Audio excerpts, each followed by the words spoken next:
Every evening, Sheriff Ethan Cole patrols the quiet roads of Sycamore Ridge with his loyal German Shepherd Ranger. But something unsettles him. The dog keeps stopping, staring unblinking at the broken windows of the long-abandoned Morgan house. Ranger never growls, never barks. He just fixes his amber eyes on the crumbling home as if guarding a secret buried within. Ethan can't understand what holds the dog's haunting attention, until one stormy night he uncovers hidden relics that reveal a family torn apart by war and fire. As past and present collide, Ethan is forced to confront not only the mystery of the Morgans but also the danger closing in on his own son. He doesn't yet know that Ranger's silent loyalty will lead him to a truth powerful enough to heal generations. What city in the world are you listening from? If you enjoyed this video, please subscribe to my channel to watch the next stories by clicking the subscribe button right below this video. Thank you. Amen. The small town of Sycamore Ridge, Vermont, sat quietly under the crisp breath of early October. The mountains had already dressed themselves in rust-red and golden leaves, and the wind that swept through the valley carried the scent of damp earth, wood smoke, and a touch of frost that warned of winter waiting at the door. The town itself was no more than a few winding streets, a diner that served strong coffee all day, a sheriff's office housed in an old brick building from the 1920s, and homes tucked along lanes shaded by maple trees. Out on the edges, where the paved road gave way to gravel and fields, the land stretched open and silent. Here, at the far side of town, Sheriff Ethan Cole drove his patrol car slowly along the country road with his partner beside him. Ethan Cole was a man of 50. And life had carved its story into the lines of his face. He stood tall at 6 feet, with a broad chest that had once seemed unshakable, but now bore the wear of grief and years of service. His hair, once a deep brown, had turned silver at the temples, cut neatly in a way that spoke of habit rather than vanity.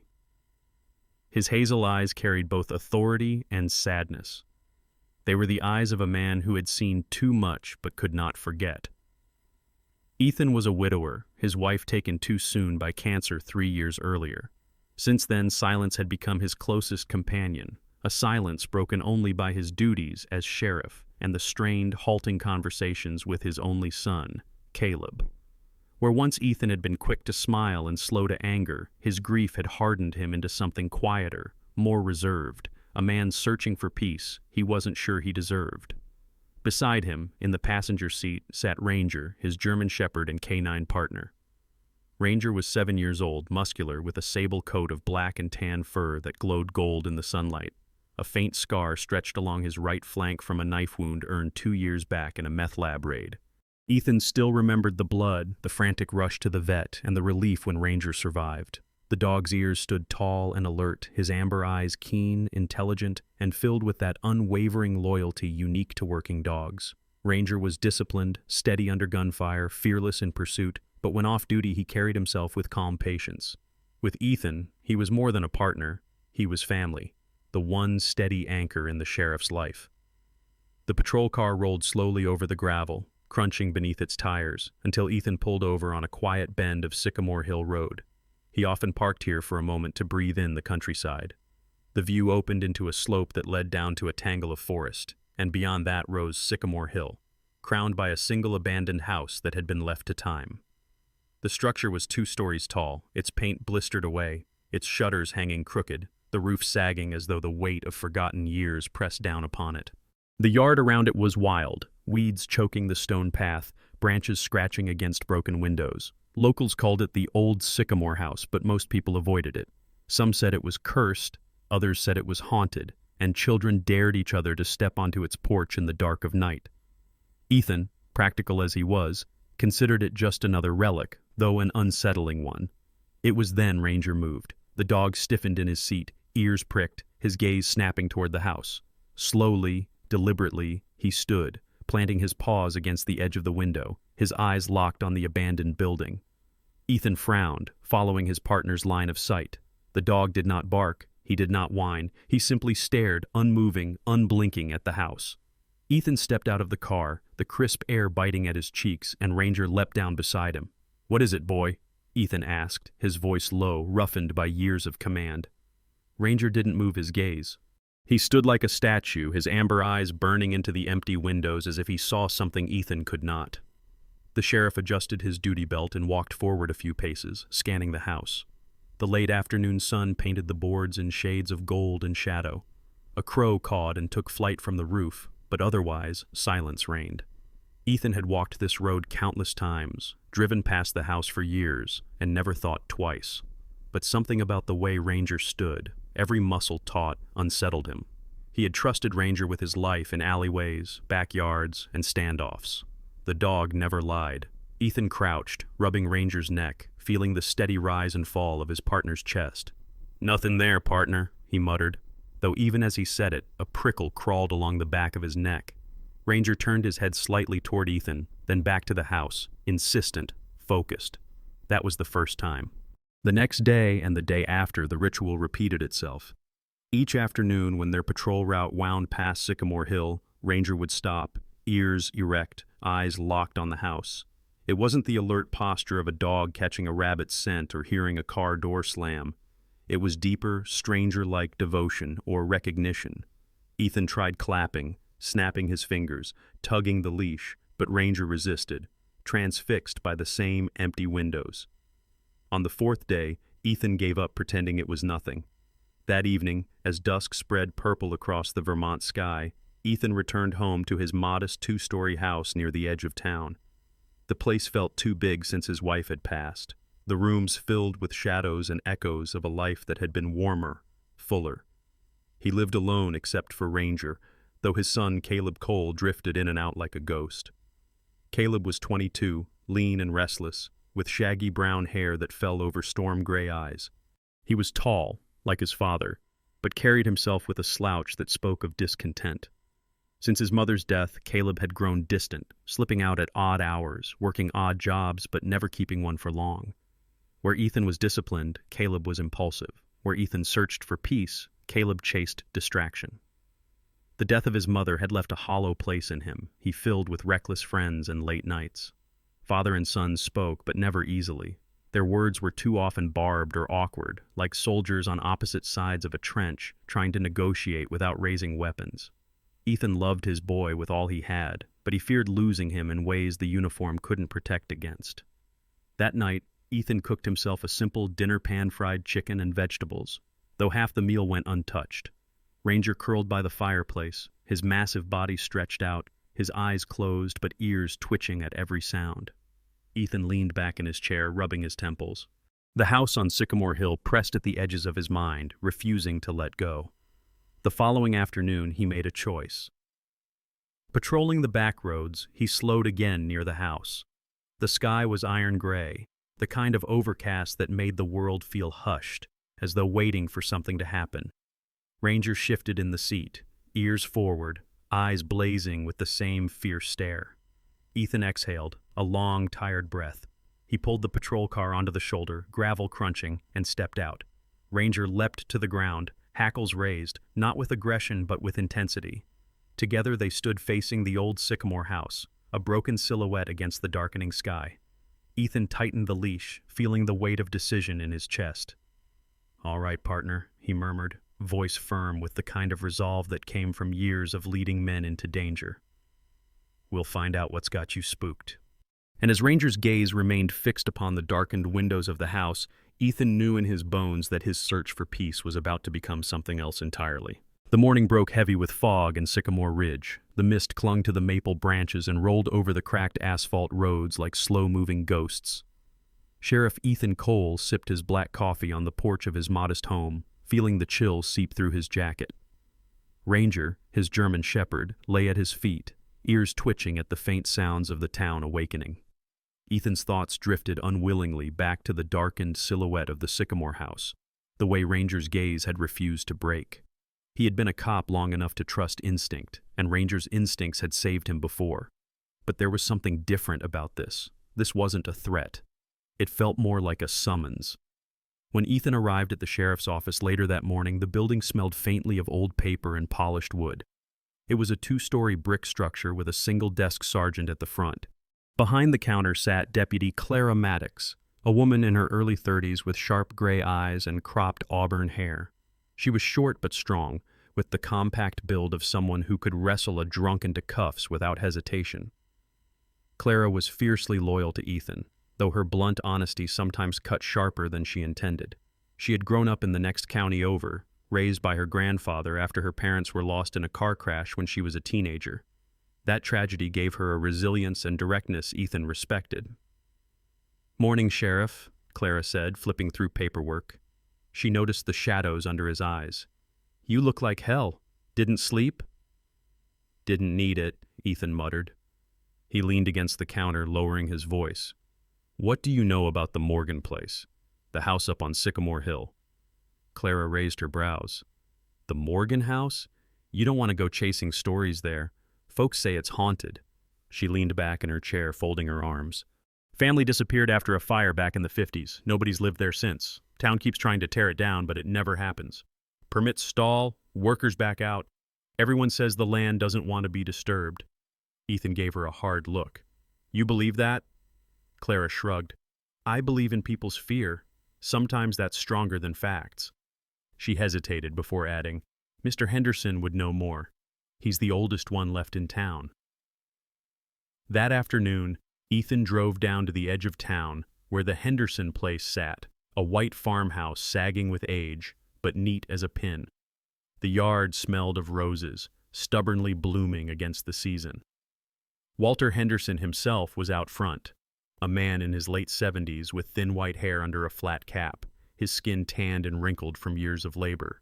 His back was bent, but his hands were steady as he trimmed a row of bushes with garden shears. Walter was known as a quiet man, one who had seen wars and outlived friends, and he rarely spoke unless spoken to. Ethan approached with Ranger at his side. "Afternoon, Walter. House looks good." Walter gave a brief nod, his watery blue eyes flicking toward Ethan, then to Ranger. "Dog's got good bones," he said simply. His voice was raspy, worn with age and cigarettes long since quit. Ethan cleared his throat. "You remember the Morgan place?" Walter stopped trimming. For a long moment, he stood motionless, as though the question had pulled him into a memory he'd rather forget. Finally, he set the shears down. "That house should have been ashes. Fire gutted the inside, but the walls, they stayed. Like the damn thing refused to die. Morgan family was good people. Thomas Morgan went off to war, never came back. His wife stayed with the boy. Then one night, flames. No one saw them leave. No graves either. Just vanished." He shook his head. "Some say the house kept them, I don't know. All I know is you don't stand too long near it. Feels like the walls are listening." The words settled heavy in Ethan's chest. Ranger shifted beside him, ears flicking at the sound of leaves stirring though no wind blew. Ethan thanked Walter and returned to his car, but the image of a family swallowed by flames clung to him like soot. That night, at home, the other half of Ethan's world unraveled quietly. His son, Caleb Cole, sat in his bedroom upstairs, the glow of his laptop illuminating his restless face. Caleb's shaggy brown hair fell across his forehead as he stared at the screen, his gray eyes tense. On the desk lay a stack of overdue bills and a betting slip shoved beneath an old baseball cap. Caleb had fallen into gambling a year earlier, pulled in by a group of so-called friends who promised easy money. One of them, a slick-talking man named Darren Holt, had convinced him to place bets with a local underground bookie. Darren was 30, with slick black hair and a smirk that never reached his eyes. He dressed in leather jackets and always carried more cash than an honest man should. To Caleb, Darren had seemed confident, worldly, everything Caleb wanted to be. But the debts had piled faster than winnings, and now Caleb owed more than he could pay. Caleb typed a message, his fingers trembling. "I just need more time." A reply came quickly. "Time's running out. Pay or they come collecting." Caleb shut the laptop hard, his chest heaving. He thought of telling his father, but shame pressed down on him. Ethan Cole, the warhorse sheriff, the man who could stare down criminals without flinching, would see his son as weak. Caleb couldn't bear that. Downstairs, Ethan sat in the dim light of the living room, a glass of bourbon untouched on the table. Ranger lay stretched across the rug, head resting on his paws, but his eyes flicked toward the window, toward the hill in the distance. Ethan followed the gaze, the hair on his arms rising. "Not tonight," Ethan whispered, though he wasn't sure if he was talking to Ranger or to himself. 2 days later, the whispers of the town grew louder. Ethan stopped by the diner where old men nursed coffee and women swapped stories over pie. Martha Ellison, the diner's owner, A stout woman in her 60s with curly gray hair and hands rough from years of work, leaned over the counter when Ethan asked casually about the Morgan place. "You keep your nose out of there, Sheriff," she warned, her green eyes sharp. "My father said he saw lights in the windows the night after the fire. He swore voices carried down the hill like the family never left. Folks hear crying, others hear whispers. You can call it superstition, but I call it enough reason to stay clear." Ethan left the diner with Ranger close at heel, the murmur of warnings pressing against him. Yet deep inside, curiosity burned. Ranger's eyes had not lied. Something waited in that house, something that called not just to the dog, but now to him. That night, as the fog thickened around the town and the moon hid behind clouds, Ethan stood by his bedroom window. The silhouette of the Morgan house loomed faintly in the distance, a dark tooth against the ridge. He thought of Walter Henderson's words, of Martha's warning, of the way Ranger's body had gone rigid every time they passed. He thought, too, of Caleb, who had barely spoken at dinner, his eyes hollow, his fork pushing food without appetite. Ethan felt the pull of two battles won against the whispers of a forgotten tragedy, and one within his own home, where his son drifted further out of reach. And in both, Ethan knew, silence could no longer hold. The rain began just after sundown, a steady curtain that blurred the outlines of Sycamore Ridge. Water streamed off the eaves of old houses, drummed on tin roofs, and pooled in the cracked sidewalks of Main Street. By the time Sheriff Ethan Cole finished his late-shift paperwork and stepped outside, the night had thickened with storm clouds. The air smelled of wet earth and pine needles, and the steady hiss of rainfall seemed to hush the town into uneasy silence. Ranger padded at his side, head lowered against the downpour, fur quickly slicked into dark ripples of black and tan. Ethan had intended to head home, but Ranger tugged at the leash the moment they passed the fork in the road that led toward Sycamore Hill. The dog's body grew taut, muscles alive with urgency. Ethan frowned, pulling against the leash, but Ranger whined low in his throat, insistent, and for the first time in years, the sheriff let the dog lead instead of command. The road narrowed into a dirt path choked by wet grass, then bent upward toward the dark silhouette of the Morgan house. Rain streaked across the windows like tears, and the sagging porch groaned beneath the assault of wind. Ethan's boots squelched in the mud as Ranger guided him through the front gate, now little more than rust and hinges. The dog's nose worked furiously, paws carrying him into the tangled yard that had long since surrendered to brambles and thornbush. There, beneath a thicket of thorn, Ranger stopped. His paw scraped the ground with purpose. Ethan crouched low, the rain soaking through his jacket, and brushed aside the wet leaves. His fingers struck something hard metal, cold and rough with rust. With effort, he pulled it free. A small rectangular tin box, dented at the edges, its lid stubborn but not locked. Inside, cushioned by crumbling scraps of paper, lay a photograph and a folded letter. Ethan lifted the photo first, shielding it from the rain under his palm. It showed a young man in uniform, his army jacket crisp and the smile boyish but proud. Beside him sat a German shepherd pup, its ears too big for its head, tail wag frozen in time. Scrawled neatly at the bottom was, Thomas Morgan, 1944. Ethan's chest tightened. He had spent years studying old photos of soldiers in his line of duty, honoring them on Memorial Day, delivering folded flags to families. But there was something in Thomas Morgan's eyes, hopeful, unscarred, that struck Ethan deeper. He set the photograph carefully back in the tin and unfolded the letter. The ink had blurred from dampness, but words still clung stubbornly to the page. Dearest Amelia, I will return. Valor is growing fast, and he will guard you until I can. Think of him as my promise made flesh. When I come home, we will... The rest had smudged away, a ghost of love lost to water and time. Ethan let the paper fall back into the tin, his hand trembling. He sat back on his heels, the rain soaking into his skin, the photograph burning in his mind.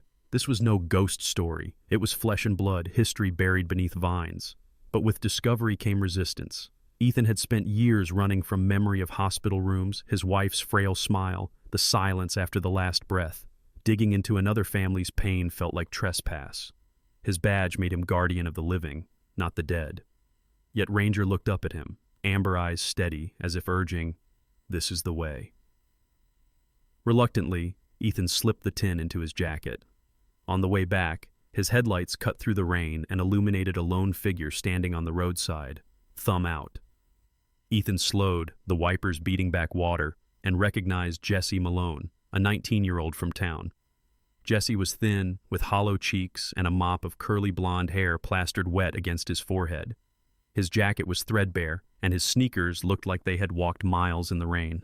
Jesse was known in town as a troubled kid, raised by a mother who drifted between jobs and men, and a father who had disappeared years ago. Despite that, Jesse carried a stubborn streak of charm, always quick with a grin, even when it was more bravado than happiness. Ethan rolled the window down. "Jesse, what are you doing out here?" "Just needed a ride, Sheriff," Jesse said, trying to sound casual, though his teeth chattered. "Bus doesn't run this late." Ethan nodded him in. Ranger sniffed at Jesse as he slid into the back seat, tail thumping once in reluctant acceptance. As Ethan drove, Jesse glanced at the tin peeking from Ethan's jacket pocket. "What's that? Find something?" "Old junk," Ethan said shortly, unwilling to explain. Jesse shrugged, but Ethan caught the way the boy's eyes lingered, curious. When they reached Main Street, Jesse asked to be dropped near the pool hall, a shabby building with flickering neon. Ethan watched the boy dart inside and wondered if Jesse wasn't already on the wrong path, one that would lead him into the same shadows that clutched Caleb. At home, Ethan laid the tin box on his kitchen table. He dried the photo with a cloth, staring at Thomas Morgan's young face until his eyes blurred. He poured a drink, but didn't touch it. Caleb had yet to come home, and Ethan's unease grew heavier. Upstairs, Caleb finally stumbled in past midnight, reeking faintly of beer and cigarettes. His gray eyes avoided his father's. Ethan wanted to ask, "Where have you been? Who were you with? What trouble are you in?" But the words stuck. Instead, he only nodded. Caleb's reply was a muttered, "Night," before disappearing into his room. Ranger huffed from the rug, then turned his gaze toward the tin box. Ethan rubbed his temples. "Don't start with me, too," he muttered. Yet deep down he knew Ranger was right. This wasn't over. The discovery of Thomas Morgan's relics was not the end. It was only the first clue, and it was drawing him deeper into a story that wanted to be told. As the rain hammered the roof and thunder rolled across the Vermont hills, Ethan sat in silence, staring at the box that contained both a young soldier's smile and the weight of a promise never kept. The rain had washed the town clean by dawn, leaving Sycamore Ridge cloaked in damp silence. Mist rose from the fields, wrapping barns and silos in pale shrouds. Sheriff Ethan Cole sat at his desk in the sheriff's office, the faint hum of the radiator warming the cool October air. Ranger rested at his feet, his massive frame curled but alert, ears flicking whenever the door opened. The rusted tin box sat on Ethan's desk, the photograph of Thomas Morgan and his shepherd valor staring up at him like a demand. The half-faded letter lay beside it, the ink blotted by water, but the words that remained carried the weight of a promise unfulfilled. Ethan had spent the early morning combing through digital military archives. His thick fingers tapped with the patience of a man who had spent decades writing reports, but there was a quiet urgency to his movements. At last he found it. Private First Class Thomas Morgan, born 1922, Sycamore Ridge, Vermont. The record confirmed he had been killed in action in France in 1945, just months before the end of the war. The casualty list was sterile, little more than a name typed on government paper, but Ethan knew what it meant: the telegram, the folded flag, the silence left behind. He dug deeper, searching local census records and old town registries. He learned Thomas had married a young woman named Amelia Grant Morgan, barely 19 at the time of his death. A fragile sepia portrait turned up in the archives. Amelia was slim, with dark hair pinned neatly, her eyes bright with youth and hope. Her record noted one child, a son, born in 1945. Yet every trace of them vanished after 1950, the same year Henderson had spoken of the fire. Ethan rubbed his temple, staring at the grainy photographs. His chest felt heavy. He had delivered too many death notices to widows, seen the emptiness war carved into families. Now here was another, long buried in dust, demanding to be remembered. Ranger shifted, letting out a low growl as footsteps echoed in the hallway. A knock came at the door, and Deputy Sam Carter stepped in. Sam was in his early 30s, tall and wiry with sandy blonde hair cropped short and square-rimmed glasses that gave him a bookish air. Unlike Clara Maddox, Sam had a more measured temperament, analytical and deliberate. He had grown up in a nearby farming town, but unlike most of his classmates, he had chosen law enforcement. Seeking structure after his father's bankruptcy had left the family adrift. "You've been in here all night?" Sam asked, pushing his glasses up his nose. "Some things don't wait for daylight," Ethan replied. Sam glanced at the photograph of Thomas Morgan. "Digging into ghosts now, Sheriff?" "Something like that," Ethan muttered. He didn't explain further, but Sam didn't push.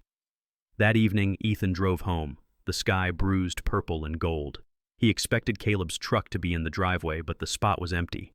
Inside the house, the air was quiet, the kitchen untouched since breakfast. Ethan frowned. His son had been distant for weeks, but lately there was a different edge: restlessness, secrecy, the look of a young man cornered. Meanwhile, Caleb was not in class as he had told his father. Instead, he sat in the back booth of the Iron Horse Bar, a dim watering hole on the outskirts of town. Neon beer signs flickered against the walls, and the air reeked of smoke and stale hops. Across from him lounged Darren Holt, the slick man who had pulled him into gambling months earlier. Darren was in his early 30s, with oily black hair combed back and a leather jacket that gleamed under the low lights. His sharp cheekbones and cold blue eyes gave him a fox-like quality, always calculating, always watching. Beside Darren stood Reggie Phelps, a larger, rougher man with tattooed arms and a shaved head. Reggie was the kind who did not talk much. His bulk did the speaking for him. "You owe more than you think, kid," Darren said, swirling the ice in his glass. His tone was smooth, almost friendly, but the undercurrent was steel. "You keep running out of time." Caleb's throat tightened. "I'll get it. I just need—" Reggie leaned forward, the table creaking under his weight. "You don't get to need. You pay." Caleb swallowed hard. Shame burned inside him. He thought of his father, the steady sheriff, the man who carried himself like granite and felt small. He nodded mutely. Later, as Caleb left the bar, he noticed a sedan idling across the street, headlights dim. The sight made his skin crawl. He knew Darren's people would keep watch now, a shadow dogging his steps. Back at the sheriff's house, Ethan sat in the living room, a single lamp casting yellow light. Ranger lay at the doorway, ears pricked. The photograph of Thomas Morgan lay on the table beside Ethan's bourbon glass. Ethan thought about the young widow Amelia, about a child who had disappeared into history, about promises broken by fire. Then he thought of his own son, late again, drifting toward dangers Ethan couldn't yet name. The front door opened near midnight. Caleb slipped inside, shoulders hunched, eyes darting. Ethan studied him quietly. He noticed the smudge of ash on Caleb's sleeve, the tremor in his hand as he set his keys down. "Long night?" Ethan asked evenly. Caleb shrugged. "Just out with friends." Ethan didn't press. He wanted to, but words between them had become like glass, fragile, sharp, easily shattered. Caleb disappeared upstairs, leaving Ethan in silence. The next morning, Ethan carried the tin box to the town's small library, a red brick building on Main Street. Inside, the smell of old books and lemon polish wrapped him in quiet. Behind the desk sat Helen Price, the town's librarian. Helen was in her late 50s, with silver-streaked hair and a tight bun, spectacles perched low on her nose. She was tall and slender, with a face both stern and kind, like a schoolteacher who brooked no nonsense, yet secretly cared deeply for her charges. She had lived through the loss of her only brother in Vietnam, and the grief had given her a fierce respect for history, for remembering. "Sheriff Cole," she greeted, her voice low but warm. "What brings you here?" Ethan laid the photo on her desk. "Thomas Morgan. Know anything more?" Helen's eyes softened. She lifted the photograph gently. "The Morgans. That's a sad tale. Amelia used to come here every week after the war, borrowing books on France, maybe hoping to feel close to him. Then came the fire. No one saw her or the boy again. Some folks said they ran away. Others whispered darker things. But the truth, it was swallowed with that house." Ethan nodded grimly. "I think it's time someone found it again." Helen studied him, then gave a small, approving smile. "Then you'd best be careful. Some truths don't stay quiet without reason." That night, Ethan returned home to find Ranger pacing at the window, growling low. Outside, down the street, A car idled briefly before pulling away. Ethan narrowed his eyes. Shadows stretched long in Sycamore Ridge, and some of them had nothing to do with the past. As he set the photo back into the tin, Ethan realized he was standing at the edge of two battles: the mystery of a family lost to war and fire, and the present danger circling his son. One haunted the house on the hill, the other stalked his very doorstep, and both, he knew, were closing in. The October sky was restless that evening, swollen with heavy clouds that smothered the moon and turned the Vermont hills into black silhouettes. Sheriff Ethan Cole drove the patrol truck slowly down Sycamore Hill Road, the hum of the engine a low counterpoint to the pounding in his chest. Ranger sat in the passenger seat, his amber eyes locked forward, tail stiff, body alert. The German shepherd had been agitated all evening, pacing near the door until Ethan gave in, the kind of insistence that came not from instinct alone, but from purpose. Ethan had learned long ago to trust that. The Morgan house rose like a scar against the horizon, its broken windows staring like hollow eyes.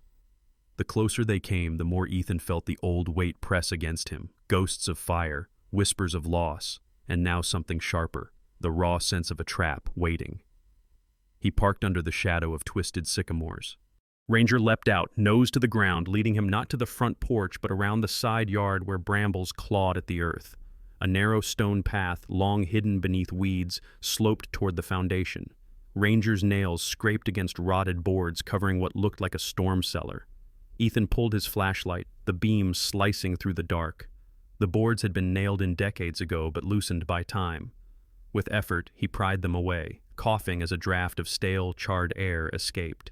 Stairs descended into darkness. The basement was cool and damp, the walls lined with stone blackened from an old fire. Ranger padded ahead confidently, nose twitching. In the far corner, half buried beneath collapsed beams, was a wooden trunk scorched at the edges but intact. Ethan heaved it free, his muscles straining. The trunk's brass clasp was brittle but gave way beneath his knife. Inside lay fragments of a life. A stack of leather-bound journals, their spines cracked but pages protected by oilcloth, faded photographs of Amelia Morgan with a laughing boy in her arms, a silver locket engraved with initials A.M., and beneath them a folded legal document, a deed to land outside of Boston, transferred in 1950 to a relative. Proof that the Morgan line had not ended with fire. Ethan held the journals carefully, his fingers brushing handwriting that spoke across 70 years. Ranger whined softly, as if understanding the weight of the discovery. But before Ethan could think further, voices erupted above. Boots crunched against gravel, and laughter, cruel and sharp, cut through the night. Outside, Darren Holt had arrived with two of his men. Darren's leather jacket gleamed under a floodlight they carried, his slick hair plastered by mist. His cold blue eyes lit with satisfaction as he shoved Caleb Cole forward. Caleb stumbled, hands bound, his gray eyes wide with fear. "You thought you could run, kid?" Darren sneered, gripping Caleb's collar. "Your daddy the sheriff isn't here to save you now." Behind him, Reggie Phelps loomed like a wall of muscle, tattoos snaking down his arms. The third man, Vincent Vince Caro, was younger, maybe late 20s, wiry with sharp cheekbones and a patchy beard. Vince had grown up in foster homes, hardened by abandonment, and now carried a switchblade he spun restlessly in his hand. His nervous energy was the kind that made violence unpredictable. Caleb's breath hitched. He had promised himself he could manage, could keep this hidden from his father, but the weight of Darren's grip and the gleam of the knife stripped away his bravado. From the cellar, Ethan heard the commotion. His blood turned cold. He shoved the journals back into the trunk and killed his flashlight, whispering to Ranger, "Stay close." Together they crept up the stairs and slipped into the yard, keeping to the shadows. Darren's voice rose again. "You owe us, and you're going to pay, one way or another." He pulled a flask from his pocket and flung liquid across the porch. The sharp scent of gasoline hit the air. "Don't," Caleb croaked, struggling against Reggie's iron grip, but Darren only smiled thinly. "Maybe a fire will remind folks what happens when debts aren't honored. Poetic, isn't it? The Morgan place burned once. Let it burn again." Ranger growled low, the sound vibrating against Ethan's thigh. Ethan's hand hovered near his sidearm, but he knew the danger. Caleb stood too close, Darren's men armed and twitchy. One wrong move and his son could pay the price. Lightning split the clouds, illuminating the scene in a flash of white. Ethan stepped from the shadows, his badge glinting faintly in the light. "That's enough!" His voice boomed across the yard. "Let him go, Holt." Darren's smirk widened. "Well, look who it is. Sheriff Cole chasing ghosts while your son racks up debts. You really didn't know, did you?" His words cut like blades. Caleb's eyes met his father's, shame burning in them. "Leave the boy out of this," Ethan barked, drawing his gun steady. "This ends tonight." For a heartbeat, the night froze. Rain hissed, thunder rolled, and the tension coiled tighter.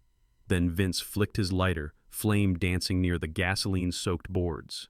Ethan lunged forward at the same instant. Ranger shot like a bullet from his side. Chaos erupted. The lighter dropped, fire blossoming across the porch in a rush.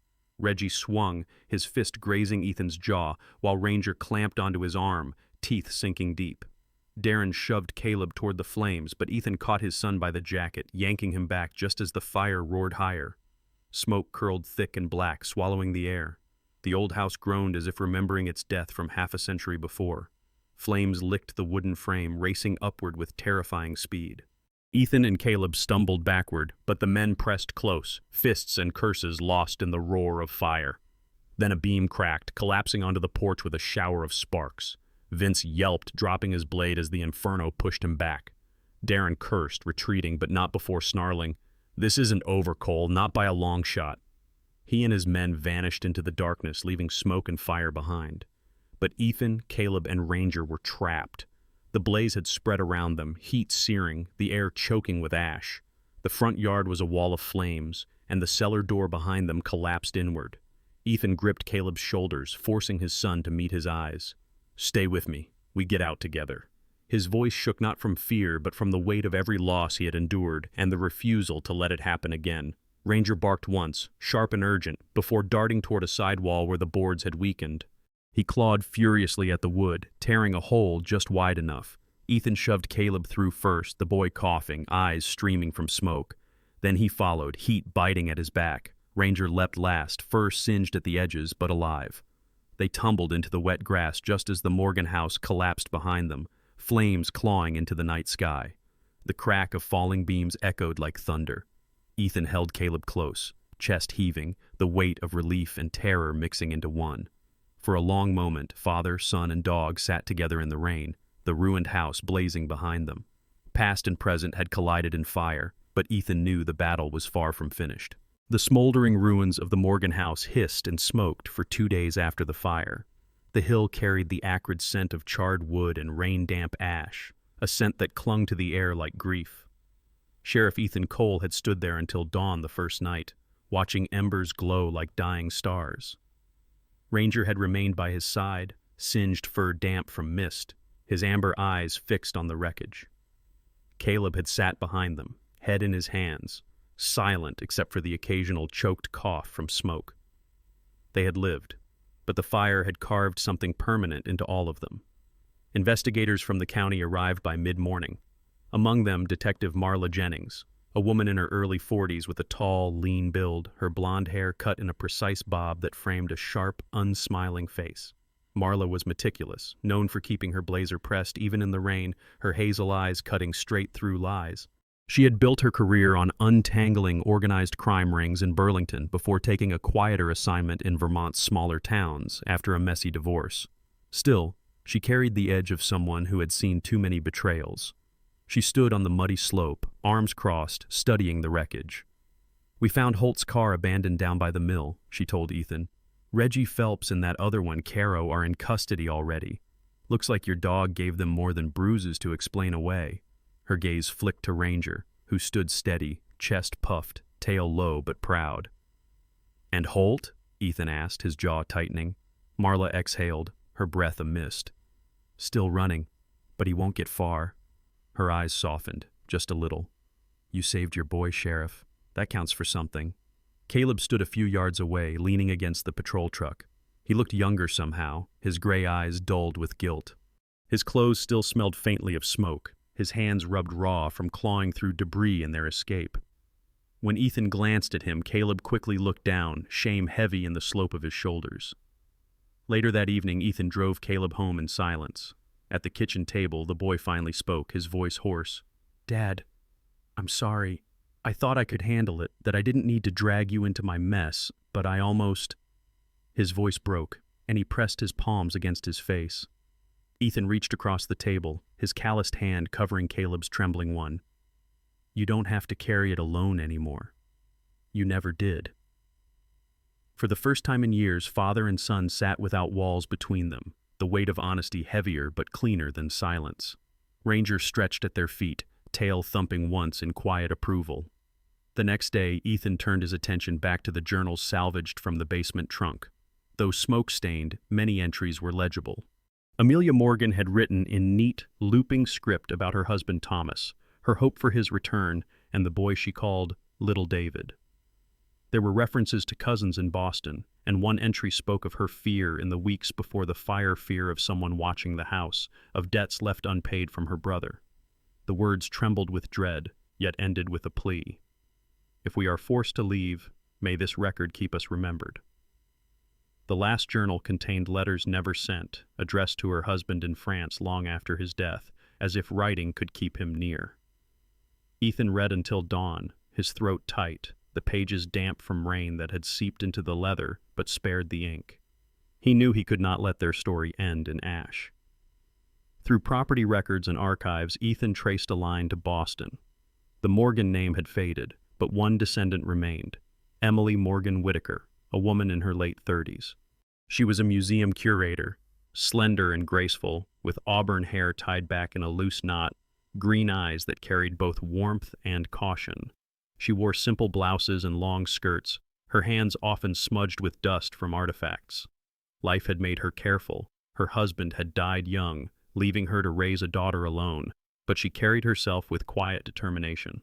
When Ethan called her, his voice steady but thick with the weight of history, Emily agreed to meet him in Sycamore Ridge. She arrived 2 weeks later with her daughter, a shy 12-year-old named Sophie, who peeked from behind her mother's coat with wide blue eyes. Sophie was small and slight, her brown hair falling into her face, her jeans scuffed at the knees. She clutched a notebook and pencil, sketching anything that caught her eye as if afraid memories would vanish without capture. Ethan welcomed them into the sheriff's office, laying the journals and photographs carefully across the desk. Emily's fingers trembled as she touched the faded images. She traced Amelia's face with her thumb, tears shimmering in her eyes. "I grew up hearing whispers," she whispered. "But no one ever knew what happened to her, to him.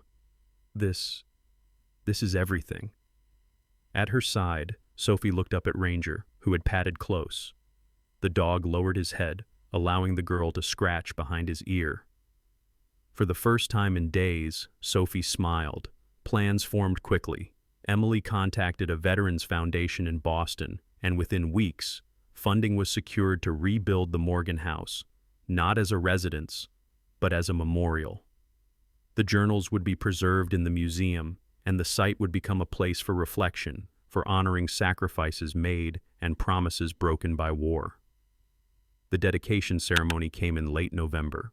The air was sharp, the trees bare, the ground frosted with the first dusting of winter. Townsfolk gathered at the base of Sycamore Hill, where scaffolding surrounded the half-rebuilt structure.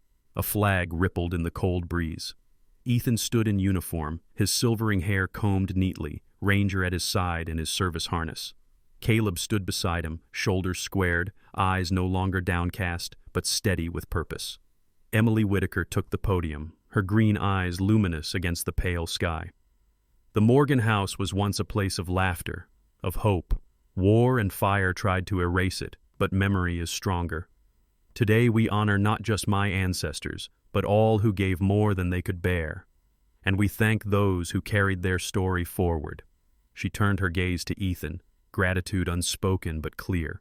As the flag was raised, Caleb leaned close to his father. "I'll do better, Dad," he murmured. Ethan's throat tightened. "We both will." Ranger barked once as though sealing the promise. In that moment, Ethan understood the truth that had eluded him since his wife's death. Peace was not found in hiding from memory, but in carrying it forward, in protecting those who remained, and honoring those who had gone. His mission had never been about escaping ghosts. It was about keeping them alive in the only way that mattered, through love, remembrance, and the ties that bound generations. And as he watched the flag rise over the restored Morgan house, Ethan felt something lift inside him. Not an ending, but a continuation. A legacy restored, a family mended, and a promise finally kept. At the heart of this story lies a simple truth. We cannot run from the past, nor should we. What truly gives us peace is not forgetting, but honoring the people who came before us, learning from their sacrifices, and holding close the family who stand beside us now. In our daily lives, we all carry struggles, regrets, and hopes just like Ethan and Caleb. Sometimes we need the courage to face the fire of our mistakes, and sometimes we need the quiet loyalty of a faithful companion to guide us back home. If this story touched you, we invite you to share your thoughts in the comments. Tell us what part of the story reminded you of your own life or of someone you love. Please consider subscribing to the channel so you never miss the next journey of faith, loyalty, and redemption. May God bless each one of you who watch, and may His light guide your own family through shadows into peace. If you believe in that blessing, write Amen in the comments below.